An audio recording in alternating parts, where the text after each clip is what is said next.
Insanity, insanity, whatever happened to humanity? Ooh.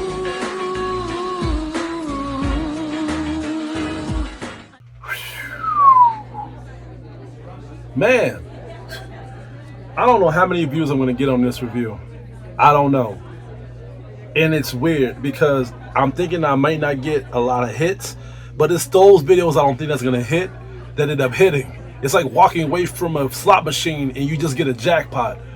Did I just jinx myself? I don't think I'm going to get views on this review at all since I said that shit.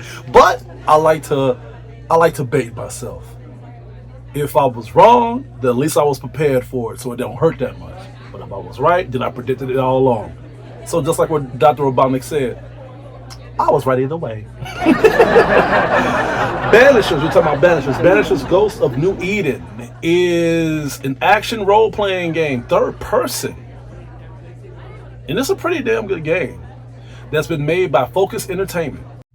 In New Eden, 1995, Antia and Red McGrath are lovers and banishers, ghost hunters who have vowed to protect the living from lingering ghost inspectors. Following a disastrous last mission, Antia is fatally wounded, becoming one of the very spirits she loathes, and it's up to Red McGrath to bring her back or to banish her like they do the others. Under threat. You, it seems, have a part to play. Our fate are in the hands of others now. Now, when all is lost, if you do, I'll be waiting. You know, after playing the Plague's Tale series up to Plague's Tale Requiem, that game left me with so much good emotion, so much great experience, so much of a good time, to the point where I ended up becoming a follower to Focus Entertainment. I wanted to grab anything that they touch, but I had to control my composure. Because there was some games that Focus Entertainment made that I was like, no, I'm not touching that. No, that's not my type. No, that's not my forte. No, that's not my taste. But when they were somehow Banishers, and when they were showing footages, I was getting that Plague's Tale vibe again. And it felt like it was around those times. And I'm glad I came across it, because this game literally brought me back the whole taste of what I love about Focus Entertainment to begin with. Great story, great character development, great gameplay. Like, everything about this game was good to the point where I wanted more of it. Is the game perfect though? No. Hell no. I was left satisfied, but at the same time, I can understand why this game was released and no one is talking about it up till now, and even going forward into the future.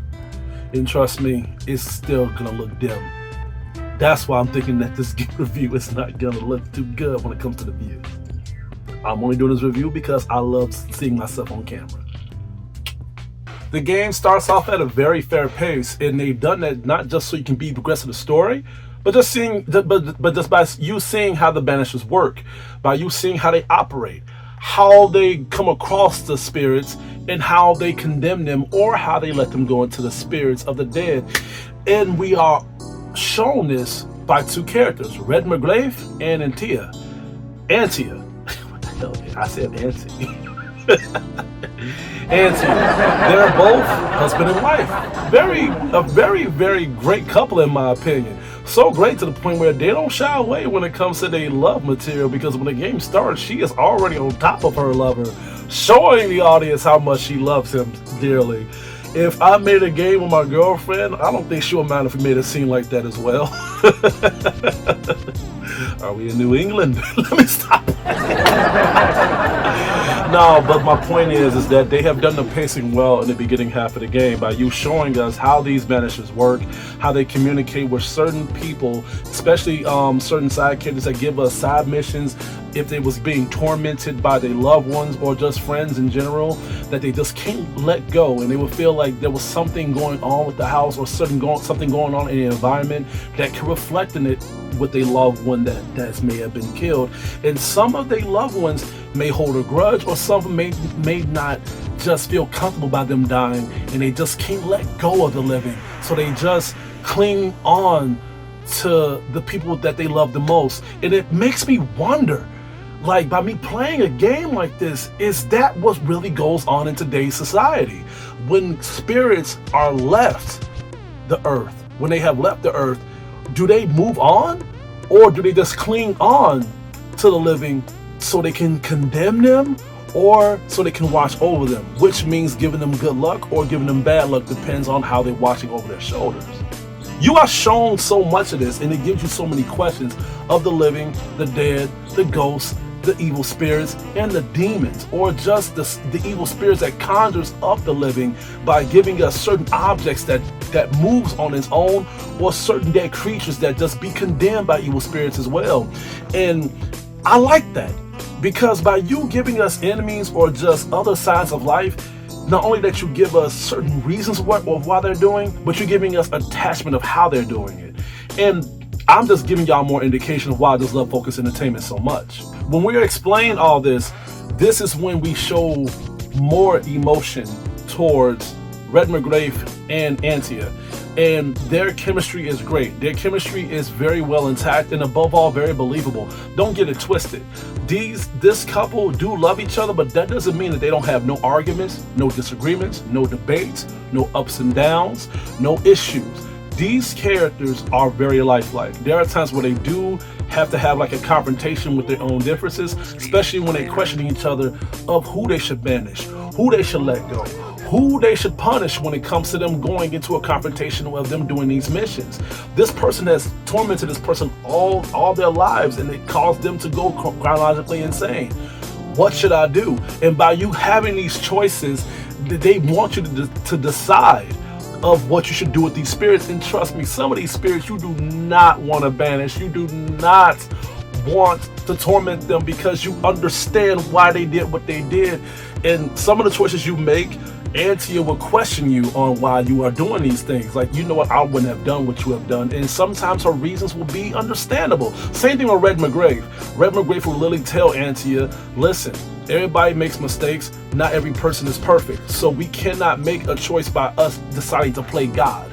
Even if they are Banishers themselves, they sometimes come to a choice of them going to the believement aspect, of them reasoning with certain characters into the project by showing them that they are also human beings as well, and they feel what they're feeling from time to time. And by them having a wife and a husband and wife scenario, we believe it, because while the game continues and while they continue on to their journey, we understand because of their conversations and their downtime that is given upon us. Especially when Antia goes through her ultimate fate, when she becomes a ghost herself. And this is where the game becomes very, very more heavy when it comes to the emotional weight, because you're not just making choices to banish other characters, loved ones, or their spirits that's been tormenting them. Now you have to choose if you want to banish Antia as the story continues. Now this is how this whole thing works. The more people you banish, and the more spirits you sacrifice, which you have to literally kill to try to bring Antia back over a myth that Red McGrave really thinks that can happen if you give her enough souls for her to come back from the dead, wishly committing murder. Or you can just do what you have been doing. Banish some and let some go. And just let Antia be at peace. Now, what I have done, I've done a little bit of both. Because my emotions were so high, the intent was so high, to the point where I did not know what to choose. I was like, you know what, I'm gonna banish those who deserve it, and I'm gonna let go of the ones who don't. You know, so I was just playing it safe, and I love the pacing of Antia and Red McGrave to the point where It's either I was stuck into a collision course. Either I make Antia happy by fucking up everybody else's lives, or I make everybody happy by me going through my ultimate sacrifice by just letting Antia go. And it was tough. This game will really make you get into a collision course of what choice you should make, and that's literally the major power of it. Some people will say that the major power should be the combat. Some people will say that the major power should be how fluid the action is, right? Well, here's the thing. And one thing I noticed about Focus Entertainment, they focus on the story because it could be the major power depending on what type of game you are releasing. A Plague's Tale, I love A Plague's Tale and A Plague's Tale Requiem so much, but we can all agree that the action of the game is secondary. You're gonna play that game and be more attached to the story way before you get attached to the whole mechanics of how you progress through the whole action scenario. And to be fair, Plague's Tale is not an action game. It's just a survival thriller game. But Banishers tries to go to that survival aspect by giving us certain similar mechanics that A Plague's Tale Requiem had. And I think that's a mistake, because even though I did love the combat, and the combat was actually pretty reasonable. They have dodging, they have counterattacks, and the counterattacks is good. And I'm very picky with counterattacks and dodging. So it's not that bad. It, like when I blocked, the counterattacks connected. When I dodged, like the whole dodging scenario was very well executed. And there was even times where I could use Antia's powers for me to enhance the whole fluidity of the combat scenario too. So you don't have to use just Red McGregor. There are times where Antia can use Devastator attacks too, just in case if you are being outnumbered with monsters and deadly spirits. And that's actually great. That's actually good. By you mixing up your moveset, mixing up your attack pattern, and you using Antia, it keeps you on your toes, because these battles are not easy. Especially if there are bigger waves of enemies and certain bosses that has enemies coming out in packs. You have to know how to use your attacks wisely. But it's not perfect, because the fight patterns are not fluid enough for you to feel the fluidity of how the attack patterns is being executed. It's kind of hard for me to explain, but play a game like God of War Ragnarok and then you will see what I'm talking about when you play a game like this. Finishing up this project, I was beginning to not wanting to end it, because it was like coming across a tragic love story between two couples, and the stakes was getting higher and higher and higher. And not to say that the stakes wasn't high in the beginning. The major boss that took Antia's life is deadly. It's no joke. And by the end of the project, you begin to understand why the main enemy did what they did, and you'd be like, holy shit, you know, giving you a certain twist around of how the project is, giving you a whole 180. I love it when they do shit like this, when they give you a good impelling story, give you a whole good synopsis of the characters and seeing if these characters are good and trustworthy. Then they just give you a whole 180 of making you think that, wait a minute, was all these choices I made worth it? I hope so, because they just gave me a whole new ball game of how I should look at the whole entire project. They do that here, and it was well warranted. So that's why I end up doing both. I end up going to the positive route and going to the darker route, because I wanted to see how things played out. And by this game being pretty lengthier when you're doing the side missions, the main missions, collecting everything and just going through the map and just getting every source of material possible, it was worth the second playthrough. I had a very good time playing this game. Overall, this game was entertaining. It's a must play. And by so many games that's out now, I'm pretty sure people may not go to my suggestion ratio. But I will say this, for the fans who love Focus Entertainment, for the fans who love a Plague's Tale series, you need to get Banishers. Banishers was great. And if you are a fan of Focus Entertainment and a Plague's Tale series, this should be added to your collection, no questions asked. I'm gonna have to give Banishers Ghost of New Eden an A.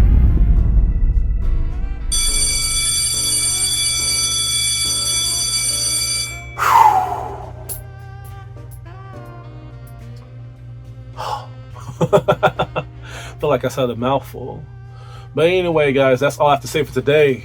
Please stay tuned for my upcoming reviews and videos headed your way. This is Hugo, your critic teacher, and I hope you guys have a good day.